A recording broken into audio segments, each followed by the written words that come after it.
നമ്മുടെ പ്രാർത്ഥനയ്ക്ക് ഒരു ശക്തിയുണ്ട്. നമ്മുടെ കണ്ണുനീരോടെയുള്ള നിലവിളിക്ക് ദൈവസന്നദ്ധിയിൽ വിലയുണ്ട്. ജെറുസലേമിൽ വസിക്കുന്ന സിയോൻ ജനമേ, ഇനി നീ കരയുകയില്ല.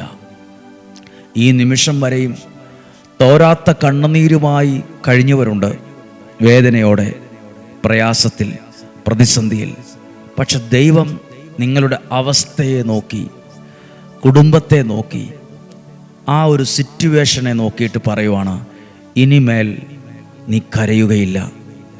പഠിക്കാൻ ബുദ്ധിമുട്ടുള്ളവരുണ്ട്, പഠനം ഇടയ്ക്ക് വെച്ച് നിർത്തേണ്ടി വരുമോ എന്ന് ചിന്തിക്കുന്നവരുണ്ട്, ആ നല്ല കാര്യം എൻ്റെ ജീവിതത്തിൽ നടക്കുമോ എന്ന് ഭാരപ്പെടുന്നവരുണ്ട്.